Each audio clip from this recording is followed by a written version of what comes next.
ನಿನ್ನೆ ನಡೆದಂಥ ಸಂಸತ್ ಭವನ ಮುತ್ತಿಗೆ CJP ಪಕ್ಷದಿಂದ ಅದರ ಫಾಲೋ ಅಪ್ ಆಗಿ ಇವತ್ತು 3 ಪ್ರಮುಖ ಬೆಳವಣಿಗೆಗಳಾದವು. ಒಂದು, ರಾಹುಲ್ ಗಾಂಧಿ ಅವರು ಓಂ ಬಿರ್ಲಾ ಭೇಟಿಯಾಗಿ, ಲೋಕಸಭೆ ಸ್ಪೀಕರ್ ಭೇಟಿಯಾಗಿ ನಮಗೆ ಚರ್ಚೆಗೆ ಅವಕಾಶ ಕೊಡಬೇಕು ಅಂತ ಕೇಳಿದ್ದು. ಓಂ ಬಿರ್ಲಾ ನಾನು ಸರ್ಕಾರದ ಜೊತೆ ಚರ್ಚೆ ಮಾಡ್ತೀನಿ ಅಂದಿದ್ದು. ಅದರ ವಿರುದ್ಧ ಅವರು ಹೊರಗೆ ಬಂದು ಆಕ್ರೋಶ ವ್ಯಕ್ತಪಡಿಸಿದ್ದು. ಅದಾದ ನಂತರ ಹಾಸ್ಪಿಟಲ್ನಲ್ಲಿ ಅಡ್ಮಿಟ್ ಆದಂಥ, ಲಾಠಿ ಏಟು ತಿಂದಂಥ ಯುವಕ ಯುವತಿಯರನ್ನು ಮಾತನಾಡಿ ಸಾಂತ್ವನ ಹೇಳಿದ್ದು. ಮತ್ತೊಂದು, ಪ್ರಧಾನಮಂತ್ರಿಗಳ ಮನೆ ಎದುರಿಗಿನ ಧರಣಿ. ಈ ಮೂರರ ಪೈಕಿ ಪ್ರಮುಖವಾದದ್ದು ಪ್ರಧಾನಮಂತ್ರಿಗಳ ಮನೆ ಎದುರಿಗಿನ ಧರಣಿ. ಆದ್ದರಿಂದ ಇದು ಕೊನೆಯಲ್ಲಿ ನಡೆದಿದ್ರು ಮೊದಲಿಗೆ ಹೇಳ್ತಾ ಇದ್ದೀವಿ. ಘಟಾನುಘಟಿ ಕಾಂಗ್ರೆಸ್ ನಾಯಕರುಗಳೆಲ್ಲ ಬಂದು ಪ್ರತಿಭಟನೆಗೆ ಕುಳಿತುಕೊಂಡರು. ರಾಹುಲ್ ಗಾಂಧಿ ಅವರಿದ್ದರು, ಪ್ರಿಯಾಂಕಾ ಗಾಂಧಿ ಅವರಿದ್ದರು, ಮಲ್ಲಿಕಾರ್ಜುನ ಖರ್ಗೆ ಅವರಿದ್ದರು, ರಣದೀಪ್ ಸಿಂಗ್ ಸುರ್ಜೇವಾಲಾ, KC ವೇಣುಗೋಪಾಲ್. ನಮ್ಮ ಕ್ಯಾಬಿನೆಟ್ ಎಕ್ಸ್ಪಾನ್ಷನ್ನಿನ ಲಿಸ್ಟ್ ಫೈನಲ್ ಮಾಡಬೇಕು ಅಂಥೇಳಿ DK ಶಿವಕುಮಾರ್ ಅವರು ಹೋಗಿದ್ದರು. ನಾವು ಬ್ಯುಸಿ ಇದ್ದೀವಿ, ಬನ್ನಿ ಕರ್ನಾಟಕ ಭವನದಲ್ಲಿ ಕೂತ್ಕೊಂಡು ಏನು ಮಾಡ್ತೀರಾ, ಪ್ರತಿಭಟನೆ ಮಾಡ್ಕೊಂಬರೋಣ ಅಂಥೇಳಿ DK ಶಿವಕುಮಾರ್ ಅವ್ರನ್ನೂ ಕರ್ಕೊಂಡು ಹೋಗಿದ್ದರು. ಸತೀಶನ್ ಇದ್ದಾರೆ, ಕೇರಳದ ಮುಖ್ಯಮಂತ್ರಿ. ಕೇರಳದಲ್ಲಿ ಇವತ್ತು ಇದೇ ವಿಷಯಕ್ಕೆ ಪ್ರತಿಭಟನೆ ನಡೆಸ್ತಾ ಇದ್ದವರ ಮೇಲೆ ಸಮ ಹೊಡೆದಿದ್ದವರು ಅವರನ್ನು ಕೇರಳದಲ್ಲಿ. ಹೀಗೆ ಪ್ರತಿಭಟನೆ ನಡೀತಾ ಇತ್ತು. ಕೇಂದ್ರ ಸಚಿವ ಜಿತೇಂದ್ರ ಸಿಂಗ್ ಇವ್ರ ಜೊತೆಗೆ ಮಾತಾಡೋದಕ್ಕೆ ಹೊರಗೆ ಬಂದರು. ಜಿತೇಂದ್ರ ಸಿಂಗ್ ಅವರು ಇಲ್ಲಿ ಮಾತಾಡ್ತಿದ್ದಾರೆ ನೋಡಿ, ರಾಹುಲ್ ಗಾಂಧಿ ಅವ್ರ ಪಕ್ಕದಲ್ಲಿ. ಪ್ರತಿಭಟನೆ ಕೈ ಬಿಟ್ಟು ಬಿಡಿ, ಬೇಡ ಅಂತ ಜಿತೇಂದ್ರ ಸಿಂಗ್ ಅವರು ಹೇಳಿದ್ರಂತೆ. ನೀವು ಲೋಕಸಭೆಯಲ್ಲಿ ಚರ್ಚೆ ಮಾಡೋದಕ್ಕೆ ಅವಕಾಶ ಕೊಡಿ, ನಾವು ಪ್ರತಿಭಟನೆ ಕೈ ಬಿಡ್ತೀವಿ ಅಂತ ರಾಹುಲ್ ಗಾಂಧಿ ಅವರು ಹೇಳಿದ್ರಂತೆ. ಆಯಿತು, ಲೋಕಸಭೆಯಲ್ಲಿ ಪ್ರತಿಭಟನೆಗೆ ಅವಕಾಶ, ಲೋಕಸಭೆಯಲ್ಲಿ ನಾವು ಚರ್ಚೆಗೆ ಅವಕಾಶ ಕೊಡ್ತೀವಿ ಅಂತ ಜಿತೇಂದ್ರ ಸಿಂಗ್ ಹೇಳಿದ ತಕ್ಷಣ ರಾಹುಲ್ ಗಾಂಧಿ ಅವರು ಇಲ್ಲ ಇನ್ನೂ 5 ಬೇಡಿಕೆ ಇದಾವೆ ನಮ್ಮದು ಅಂದ್ರಂತೆ.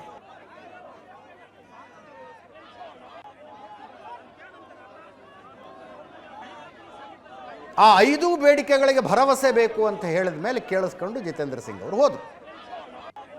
ಅದಾದ ಮೇಲೆ ಪ್ರತಿಭಟನೆ ಜೋರಾಯಿತು. ಪೊಲೀಸರು ಬಂದರು, ಒಬ್ಬೊಬ್ಬರನ್ನೇ ಎಳ್ಕೊಂಡು ಗಾಡಿಗೆ ತುಂಬಿಕೊಂಡು ಹೋದರು.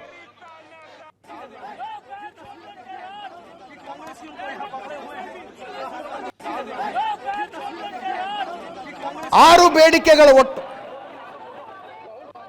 ಧರ್ಮೇಂದ್ರ ಪ್ರಧಾನ್ ರಾಜೀನಾಮೆ, ನೀಟ್ ಕ್ವಶನ್ ಪೇಪರ್ ಲೀಕ್ ಬಗ್ಗೆ ಸಂಸತ್ನಲ್ಲಿ ಚರ್ಚೆಯಾಗಬೇಕು, ವಿದ್ಯಾರ್ಥಿಗಳ ಮೇಲೆ ನಡೆದ ಲಾಠಿ ಚಾರ್ಜು ಅಶ್ರುವಾಯು ಪ್ರಯೋಗದ ಬಗ್ಗೆ ತನಿಖೆಯಾಗಬೇಕು, ಹಿಂಸಾಚಾರ ಯಾಕಾಯಿತು ಹೇಗಾಯಿತು ಅಂತ ಅಮಿತ್ ಶಾ ಸಂಸತ್ತಿನಲ್ಲಿ ಹೇಳಿಕೆ ಕೊಡಬೇಕು, ವಿದ್ಯಾರ್ಥಿಗಳ ಬೇಡಿಕೆಗಳನ್ನು ಈಡೇರಿಸಬೇಕು, ಆತ್ಮಹತ್ಯೆಗೆ ಶರಣಾದ ವಿದ್ಯಾರ್ಥಿಗಳಿಗೆ ಪರಿಹಾರ ಕೊಡಬೇಕು. ಈ 6 ಡಿಮ್ಯಾಂಡ್ಗಳನ್ನು ರಾಹುಲ್ ಗಾಂಧಿ ಅವರು ಪ್ರಧಾನಮಂತ್ರಿಗಳ ಮನೆ ಎದುರಿಗಿನ ಪ್ರತಿಭಟನೆಯಲ್ಲಿಟ್ಟರು.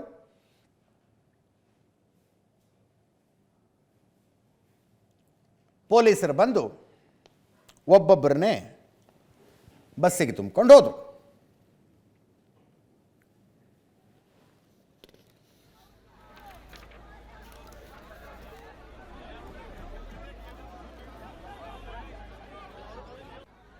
ಪೊಲೀಸರು ಬಸ್ಸಿಗೆ ಅಂದರೆ ಲಿಟ್ರಲಿ ಕೈಕಾಲು ಹಿಡ್ಕೊಂಡು ಹೋಗಿ ಎತ್ಕೊಂಡು ಹಾಕ್ತಿದ್ದಾಗ ನಾವು ಯಾರಿಗೂ ಹೆದರುವವರಲ್ಲ ಅಂತ ರಾಹುಲ್ ಗಾಂಧಿ, ಪ್ರಿಯಾಂಕಾ ಗಾಂಧಿ. ನಾನಾಗಲೇ ಹೇಳಿದ ಹಾಗೆ ಸಚಿವ ಸಂಪುಟ ವಿಸ್ತರಣೆ 20 ಜನ ಸಚಿವರು ಯಾರ್ಯಾರಾಗಬೇಕು ಅನ್ನುವ ಚರ್ಚೆ ಮಾಡ್ಕೊಂಬರೋಣ, ಲಿಸ್ಟ್ ಫೈನಲ್ ಮಾಡ್ಕೊಂಬರೋಣ ಅಂತ ನಮ್ಮ ಕರ್ನಾಟಕದ ಮುಖ್ಯಮಂತ್ರಿ DK ಶಿವಕುಮಾರ್ ಅವರಲ್ಲಿಗೆ ಹೋಗಿದ್ದರು. ಎಲ್ಲರೂ ಬ್ಯುಸಿ ಇದ್ದ ಕಾರಣಕ್ಕಾಗಿ ಅವರು ಹೋಗಿ ಪ್ರತಿಭಟನೆಯಲ್ಲಿ ಕೂತ್ಕೊಂಡ್ರು. ರಾಹುಲ್ ಗಾಂಧಿ ಅವರ ಪಕ್ಕದಲ್ಲಿ, ಪ್ರಿಯಾಂಕಾ ಗಾಂಧಿ ಅವರ ಹಿಂದುಗಡೆ DK ಶಿವಕುಮಾರ್ ಅವರಿದ್ದಾರೆ, ಶ್ರೀನಿವಾಸ್ ಅವರಿದ್ದಾರೆ ನೋಡಿ ಅಲ್ಲಿ, ಯೂತ್ ಕಾಂಗ್ರೆಸ್ನ ನ್ಯಾಷನಲ್ ಪ್ರೆಸಿಡೆಂಟ್ ಆಗಿದ್ದವರು. ಅವರ ಪಕ್ಕದಲ್ಲಿ ಕೇರಳದ ಮುಖ್ಯಮಂತ್ರಿ VD ಸತೀಶನ್ ಇದ್ದಾರೆ. ಕರ್ನಾಟಕದಿಂದ ಅನೇಕ ನಾಯಕರುಗಳು ದಿಲ್ಲಿಲಿದ್ದಾರೆ. ಇವತ್ತು ಮಾತಾಡಿದ್ರು ಮುಖ್ಯಮಂತ್ರಿಗಳ ಆದಿಯಾಗಿ, ಮುಖ್ಯಮಂತ್ರಿಗಳು ಮಾತಾಡಿದ್ರು, ಸಲೀಂ ಅಹಮದ್ ಅವರು ಮಾತಾಡಿದ್ರು. ಕೇಳಿಸ್ಕೊಳ್ಳಿ. ಕಾಂಗ್ರೆಸ್ ಪಕ್ಷ, ಮಲ್ಲಿಕಾರ್ಜುನ್ ಖರ್ಗೆ ಸಾಹೇಬರು, ರಾಹುಲ್ ಗಾಂಧಿ ಅವರು, ಪ್ರಿಯಾಂಕಾ ಗಾಂಧಿ ಅವರು ಮತ್ತು ಸುಮಾರು 100ಕ್ಕೂ ಹೆಚ್ಚು ಪಾರ್ಲಿಮೆಂಟ್ ಮೆಂಬರ್ಸ್, ನಾನು ಸತೀಶನ್, ನಾವೆಲ್ಲ ಸೇರಿ ಇವತ್ತು ಪ್ರಧಾನಮಂತ್ರಿ ಮನೆ ಮುಂದೆ ಪ್ರತಿಭಟನೆಯನ್ನ ಮಾಡ್ತಾ ಇದ್ದೇವೆ. ಬಹಳ ಸೌಮ್ಯವಾದ ಪ್ರತಿಭಟನೆ. ಇಲ್ಲಿ ಕೂತ್ಕೊಳ್ಳೋಕ್ಕೂ ಬಿಡ್ತಾ ಇಲ್ಲ, ಮಾತಾಡೋಕ್ಕೂ ಬಿಡ್ತಾ ಇಲ್ಲ, ಪ್ರತಿಭಟನೆಯನ್ನ ವ್ಯಕ್ತಪಡಿಸೋಕ್ಕೂ ಬಿಡ್ತಾ ಇಲ್ಲ. ಅದಕ್ಕೆ ನಾವು ಹೋರಾಟವನ್ನ ಮಾಡ್ತಾ ಇದ್ದೇವೆ. ನಮ್ಮ ನಾಯಕರನ್ನ ಈಗಾಗಲೇ ಬಂಧಿಸಿದ್ದಾರೆ. ಯುವಕರ ಭವಿಷ್ಯ, ವಿದ್ಯಾರ್ಥಿಗಳ ಭವಿಷ್ಯ ನಾವು ಕಾಪಾಡಬೇಕಾದ್ದು ನಮ್ಮ ಕರ್ತವ್ಯ. ಆ ದೃಷ್ಟಿಯಿಂದ ನಮ್ಮ ಹೋರಾಟ ಮುಂದುವರಿತದೆ. ಕರ್ನಾಟಕ ರಾಜ್ಯ ಮತ್ತು ಇಡೀ ರಾಷ್ಟ್ರದಲ್ಲಿ ಈ ಹೋರಾಟವನ್ನು ನಾವು ಮುಂದುವರಿಸ್ತೇವೆ. ಪ್ರೈಮ್ ಮಿನಿಸ್ಟರ್ ಹೌಸ್ ಮುಂದೆ ರಾಹುಲ್ ಗಾಂಧಿಯವರು, ಪ್ರಿಯಾಂಕ್ ಗಾಂಧಿಯವರು ಮತ್ತು ವೇಣುಗೋಪಾಲ್ ಅವರು, ಸುರ್ಜೇವಾಲ ಅವರು, ಹಲವಾರು ನಾಯಕರುಗಳು ಮತ್ತು ನಾವೆಲ್ಲ ಇವತ್ತು ಪ್ರೊಟೆಸ್ಟ್ ಮಾಡಿದ್ದೀವಿ. ಆ ಪ್ರೊಟೆಸ್ಟ್ ನಂತರ ನಮ್ಮನ್ನು ಅರೆಸ್ಟ್ ಮಾಡಿ ಕರ್ಕೊಂಡು ಹೋಗ್ತಾಯಿದ್ದಾರೆ. ಮುಂದಿನ ಮೇಲೆ ನಮ್ಮ ಈ ಬಸ್ಸಲ್ಲಿ ಸುರ್ಜೇವಾಲ ಅವರು, ಎಂಪಿಗಳು ನಾವೆಲ್ಲ ನಮ್ಮನ್ನು ಕರ್ಕೊಂಡು ಹೋಗ್ತಾಯಿದ್ದಾರೆ. ಯಾವ ಜೈಲು ಕರ್ಕೊಂಡು ಹೋಗ್ತಾರೆ ನಮ್ಗೆ ಗೊತ್ತಿಲ್ಲ, ಯಾವ ಸ್ಟೇಷನ್ ತಗೊಂಡು ನಮ್ಗೆ ಗೊತ್ತಿಲ್ಲ. ಆದರೂ ವಿದ್ಯಾರ್ಥಿಗಳ ದಮನ ಮಾಡುವಂತಹ ಏನು ಷಡ್ಯಂತ್ರ ಕೇಂದ್ರ ಬಿಜೆಪಿ ಸರ್ಕಾರ ಮಾಡ್ತಾ ಇದೆ ವಿರುದ್ಧ ಮಾತಾಡಿ ಈ ಧರಣಿಯನ್ನು ಮುಗಿಸಬೇಕು ಅಂತ ಬಂದಿದ್ದ ಕೇಂದ್ರ ಸಚಿವ ಜಿತೇಂದ್ರ ಸಿಂಗ್ ಅವರು ಸಂಸತ್ನಲ್ಲಿ ಚರ್ಚೆ ಆಗಬೇಕು ಅಂದರು. ಅದಕ್ಕೆ ನಾವು ತಯಾರಿದ್ದೀವಿ ಅಂದ್ವಿ. ಅದಾದ ತಕ್ಷಣ ಮತ್ತೇನೇನೋ ಬೇಡಿಕೆಗಳನ್ನು ಹೇಳೋದಕ್ಕೆ ಶುರು ಮಾಡಿದ್ರು. ಹಿಂಗಿದ್ರೆ ಮಾತಾಡೋದು ಕಷ್ಟ ಅಂತಂದರು. ಅದು ನಮ್ಗೆ ಕೇಳಿಸ್ಕೊಳ್ಳಿ. ಅವರು ಟ್ವೀಟ್ ಮಾಡಿದ್ದಾರೆ. ನೀಟ್ ಪರೀಕ್ಷೆ ಕುರಿತು ಸಂಸತ್ತಿನಲ್ಲಿ ಚರ್ಚಿಸಲು ಸರ್ಕಾರ ಒಪ್ಪಿಕೊಂಡ್ರೆ ತಕ್ಷಣ ಪ್ರತಿಭಟನೆ ಕೊನೆಗೊಳಿಸುವುದಾಗಿ ರಾಹುಲ್ ಬೇಡಿಕೆ ಮುಂದಿಟ್ಟರು. ನೀಟ್ ಎಲ್ಲ ವಿಷಯದ ಬಗ್ಗೆ ಸಂಸತ್ತಿನಲ್ಲಿ ಚರ್ಚಿಸಲು ಸರ್ಕಾರ ಸಿದ್ಧ ಅಂತ ರಾಹುಲ್ ಗಾಂಧಿಯವರಿಗೆ ತಿಳಿಸಿದಾಗ ಇದಕ್ಕೆ ನಾವು ಒಪ್ಪಲ್ಲ, ಕೇಂದ್ರ ಶಿಕ್ಷಣ ಸಚಿವ ಧರ್ಮೇಂದ್ರ ಪ್ರಧಾನ್ ರಾಜೀನಾಮೆ ಕೊಡಲಿ ಅಂದರು. ಇದಕ್ಕಿಂತ ಮೊದಲು ರಾಹುಲ್ ಸಂಸತ್ತಿನಲ್ಲಿ ಚರ್ಚೆಗೆ ಮಾತ್ರ ಬೇಡಿಕೆ ಇಟ್ಟಿದ್ರು. ಈಗ ನಮ್ಮ ಬೇಡಿಕೆಗಳು ಬದಲಾಗಿವೆ ಅಂತ ರಾಹುಲ್ ಗಾಂಧಿ ಹೇಳ್ತಾರೆ. ರಾಹುಲ್ ಗಾಂಧಿಯು ತಮ್ಮ ಮಾತಿನಿಂದ ಹಿಂದೆ ಸರಿದದ್ದು ದುರದೃಷ್ಟಕರ ಅಂತ ಜಿತೇಂದ್ರ ಸಿಂಗ್ ಅವರ ಟ್ವೀಟ್ ಇದು. ನೋಡಿ, ಕಾಂಗ್ರೆಸ್ಸು, ಆಮ್ ಆದ್ಮಿ ಪಕ್ಷ, ಸಮಾಜವಾದಿ ಪಕ್ಷ ಎಲ್ಲರೂ ಫುಲ್ ಫ್ಲೆಡ್ಜ್ಡ್ ಆಗಿ ಪ್ರತಿಭಟನೆಗಿಳಿದಿದ್ದಾರೆ.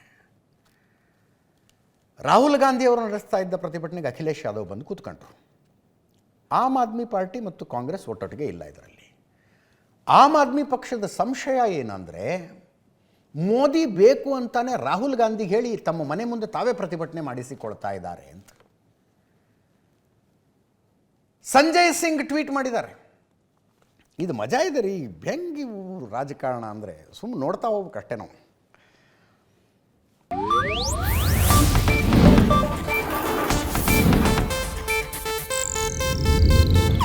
ಇದು ಏಷ್ಯಾನೆಟ್ ನ್ಯೂಸ್ ನೆಟ್ವರ್ಕ್ ಪ್ರಸ್ತುತಿ.